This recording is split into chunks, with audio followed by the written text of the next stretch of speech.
Summary of Farewell to Manzanar by Jeanne Wakatsuki, Houston. The first day of Jeanne Wakatsuki's diary is December 7, 1941. When she is 7 years old, she is with her mother at the Long Beach harbor. They are watching Papa's fishing boat head out to sea when they hear on the radio that Pearl Harbor was bombed. The family rushes home and listens to the news with worry, not knowing what the new war with Japan will mean for their Japanese-American family. Soon, the anti-Asian rage that has been building up in the lead-up to the war will start to show itself in real ways. Papa is arrested by the FBI along with many other Issei, or first-generation Japanese immigrants. He is taken to a holding center at Fort Lincoln, where the family doesn't hear from him. Mama moves her family to Terminal Island so they can live near her grown son Woody in a bigger Japanese-American community. Soon, the government will make all Japanese Americans leave coastal towns, where they could spy for the enemy. The Wakatsukis move to Los Angeles, but they only stay there for a few months before the government tells them to move to an internment camp in Manzanar, a small town in the middle of the country. Jeanne's brothers make sure that Mama, the 10 Wakatsuki siblings, and their husbands and children all end up in the same camp. They do this by planning ahead. Jeanne isn't bothered by the move because she's too young to understand what's going on and is surrounded by family. Mama is shocked, though, when the bus pulls into a barbed wire enclosure and the family sees the windswept camp and badly built barracks where they will have to live for the rest of their lives. Woody is the only one who can give the family the emotional and physical support they need. He calms Mama, puts the kids to work cleaning the barracks, and comes up with creative ways to protect the family's small unit from the wind with the few pieces of scrap wood they can find at Manzanar. In the next few weeks, Mama gets a job as a dietitian, making sure that pregnant women and kids get the right food and vitamins. She also gets used to eating mushy food at the mess halls, using a public toilet, and wearing army surplus clothes to keep warm. During this time, Jeanne becomes much more independent. Mama is too busy and worried to give her the mental support she needs, and Jeanne spends more time running around with other kids than with her own family because of the way they live. When Papa comes back from Fort Lincoln, the gap between Jeanne and her family gets even bigger. Papa's pride has been taken away by the physical struggles he had to go through there and the shame of being accused of not being loyal to the country he chose to live in. This has made him feel hopeless. He's become a drunkard and won't leave the family's tiny unit, where he makes moonshine in a makeshift still that smells terrible. He picks fights with Mama that get worse and worse. Once, he even threatened to kill her, but Jeanne's little sister Kyo jumped out of bed and punched him. Everyone in the family is confused and upset by what he is doing, and Jeanne feels she can no longer depend on Papa as the family leader. Soon after Papa comes back, the loyalty oath comes to Manzanar. This is a series of questions that every adult must answer, either saying they are loyal to the US and ready to serve in the army, or saying they are not. Most of the internees do feel grateful to America, but they think it's unfair that they have to give up Japan and join the US military after being treated so badly by the government. Civic groups form to encourage and sometimes force people to answer no to the questions in the loyalty oath. Papa, who thinks it's smarter to answer yes, gets into a fight during a tense community meeting.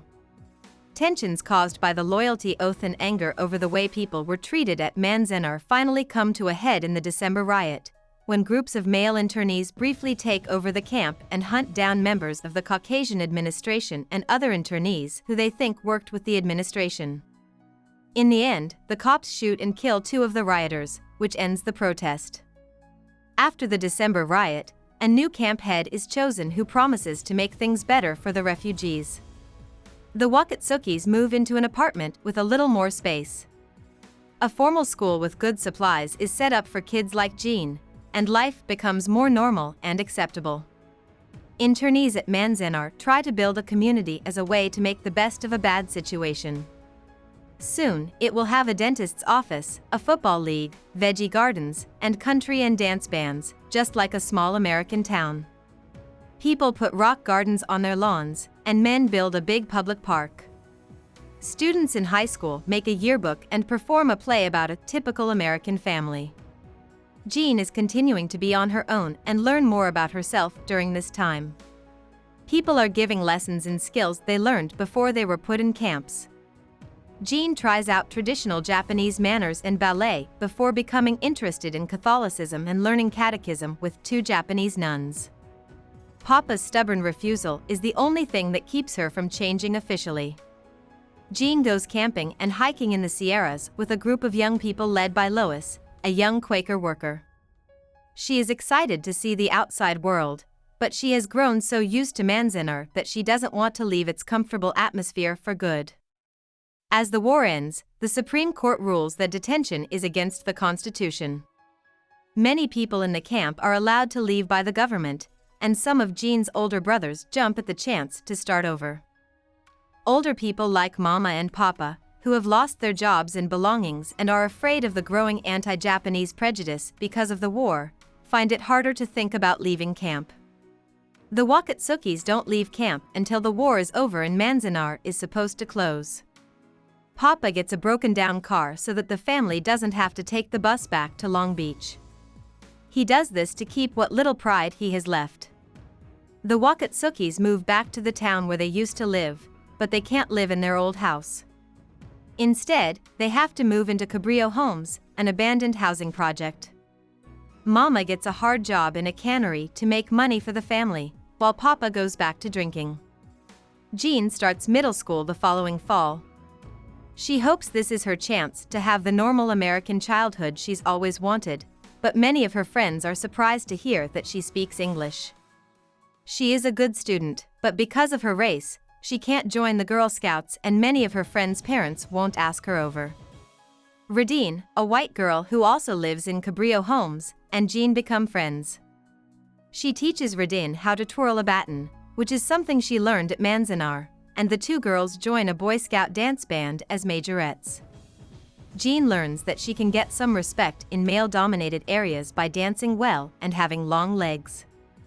But when they go to high school, Radine quickly makes friends who don't include Jeanne, and the 2 girls start to move apart. Papa moves the family to San Jose, where he farms strawberries, when Jeanne is a senior in high school. She makes more friends at her high school and even wins the yearly Carnival Queen contest by campaigning in exotic and suggestive sarong. When she tells Papa this, he gets angry because he thinks she's not living up to traditional Japanese ideas of modesty and behavior for a young woman. Jeanne finally talks Papa down, and she and Mama choose a modest and elegant dress for the coronation ceremony. Jeanne thinks this will be the best day of high school, but when it comes, she is overwhelmed by the mean girls who make fun of her dress and the feeling that everyone watching is rating her based on her race, not her personality. As she walks toward her pretend throne, she sees that not only will she never fit in with her high school peers, but she no longer wants to. Jeanne has been too embarrassed and hurt for many years to talk about being put in an internment camp, not even with her family. She won't be able to deal with the good and bad effects it has had on her life and family until she graduates from college, gets her own job, and gets married. Eventually, she takes her husband and 3 kids on a road trip to Manzanar to see the ruins. As she walks through the dusty foundations, she feels a strong link to Manzanar and realizes that even though the camp killed her father, it was her birthplace. As she finally walks back to the car, she thinks back to a time right before the family left Manzanar, when Papa bought the car on the spur of the moment and took the whole family on a wild joyride. Even though the family had a lot of problems after they got home from camp, Jeanne will always remember how safe and confident she felt while riding in the back of the car. About the author. Jeanne Wakatsuki was born in Inglewood, California, to Japanese-American parents. She was the 10th and last of their 10 children. As told in the book Farewell to Manzanar, she and her family were kept in a camp from 1942 to 1945. After World War II finished and Jeanne's family moved back to California, she graduated from Long Beach Polytechnic High School and went to San Jose State College to study sociology and journalism. That's where she met her husband, James Houston. Wakatsuki Houston talked about her experiences during internment for the first time because her husband pushed her to do so. she finally wrote her memoir with her husband. Wakatsuki Houston became famous and successful after writing Farewell to Manzanar.